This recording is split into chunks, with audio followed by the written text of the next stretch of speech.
Hello viewers, আসসালামু আলাইকুম। তো আজ আপনাদের মাঝে কথা বলবো ইমো কল সেটিং নিয়ে। আপনারা অনেকেই ইমো কল সেটিং করতে জানেন না এবং কি কোন সেটিং এ কি সুবিধা এটা আপনারা অনেকেই জানেন না।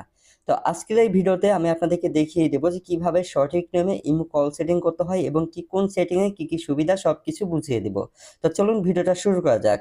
তো প্রথমে আপনাদের যে ইমোটা সেটা আপনারা ওপেন করবেন।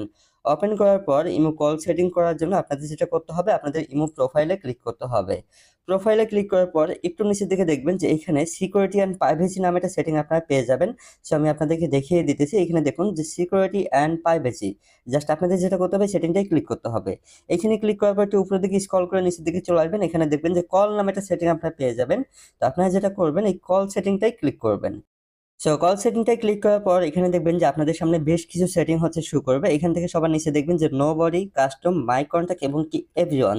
তো কোন সেটিং এর কি সুবিধা আমি আপনাদেরকে সবকিছু বুঝিয়ে দিতেছি, তার জন্য অবশ্যই ভিডিওটা মনোযোগ দিয়ে দেখতে থাকুন। তো এখানে দেখবেন যে এভরিওয়ান সবার উপরেই পেয়ে যাবেন। সো আপনারা যদি এভরিওয়ানটা সিলেক্ট করেন তাহলে হবে কি আপনাদের ইমোতে আপনাদের ফ্রেন্ড বা নতুন কোনো ফ্রেন্ড সবাই আপনাদেরকে কল দিতে পারবেন।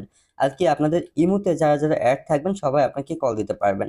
তারপর এখানে দেখবেন যে মাই কন্টাক্ট। সো মাই কন্ট্যাক্টটা যদি সিলেক্ট করেন তাহলে হবে কি আপনাদের ইমো নাম্বার যে সকল বন্ধুদের কাছে শুধু সেভ আছে যাদের ফোনে তারাই আপনাকে ফোন দিতে পারবে। এছাড়া অন্য কেউ কল দিতে আপনাকে পারবে না ইমোতে। তারপর এখানে দেখবেন যে কাস্টমটা যদি সিলেক্ট করেন তাহলে এখানে দেখবেন যে আপনাদের ইমো ফ্রেন্ডগুলো সবগুলো আইডি এখানে শো করবে। যেই সকল আইডি আপনি টিক মার্ক দিয়ে রাখবেন শুধু তারাই আপনাকে কল দিতে পারবে, এছাড়া অন্য কেউ কল দিতে পারবে না। তারপরে এখানে দিকে নিচের দিকে দেখবেন যে নো বডি নামে একটা সেটিং পেয়ে যাবেন। সো নো বডিটা যদি আপনি সিলেক্ট করে রাখেন তাহলে হবে কি আপনার ইমোতে কেউ কল দিতে পারবে না এবং কি আপনার সাথে ইমোতে কলের মাধ্যমে কেউই কথা বলতে পারবেন না।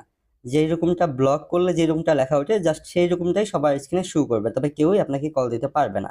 তো সবচেয়ে ভালো হবে আপনার এভরিওয়ান বা মাই কন্ট্যাক্টটা সিলেক্ট করতে পারেন। এভরিওয়ানটা সিলেক্ট করলে হবে কি আপনাকে সবাই কল দিতে পারবে, আর মাই কন্ট্যাক্টটা সিলেক্ট করলে হবে কি আপনাদের ইমো নাম্বার যাদের কাছে সেভ থাকবে সে তারাই কল দিতে পারবে। তো সবচেয়ে বেটার হবে আপনার এভরিওয়ানটাই সিলেক্ট করে রাখবেন, তাহলে সবাই কল দিতে পারবে। তারপর ব্যাকে আসবেন, আসার পর সবার উপরের দিকে চলে যাবেন। উপরের দিকে যাওয়ার পর এখানে দেখবেন যে চ্যাট অ্যান্ড কল প্রাইভেসি। ওকে, আমি আবারও আপনাদেরকে বলে দিতেছি chat and call privacy, just এইখানে ক্লিক করবেন। ওকে, আমি আবারও আপনাদেরকে দেখিয়ে দিতেছি। উপরের দিকে দেখুন chat and call privacy, just আপনারা যেটা করবেন এই সেটিংটাই ক্লিক করবেন। এইখানে ক্লিক করার পর একটু নিচের দিকে দেখবেন যে এখানে ব্লক স্ক্রিনশট ফর কলস একটা সেটিং পেয়ে যাবেন। তো এই সেটিংটি আপনারা জাস্ট চালু করে রাখবেন। এটা চালু করলে হবে কি আপনারা যখন আপনাদের বন্ধুদের সাথে বা আত্মীয় স্বজনের সাথে ভিডিও কলে কথা বলবেন তখন তারা চাইলেও আপনার পারমিশন ছাড়া স্ক্রিনশট বা স্ক্রিন রেকর্ড নিতে পারবে না।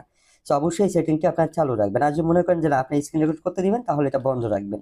ওকে, আর এটা চালু রাখলে কেউই আপনার কথা বলার সময় স্ক্রিনশট বা স্ক্রিন রেকর্ড করতে পারবে না। তারপর এখানে উপরের দিকে দেখুন প্রাইভেসি চ্যাট, এই সেটিংটা কিছু করতে হবে না, এটা এইভাবেই রেখে দিবেন।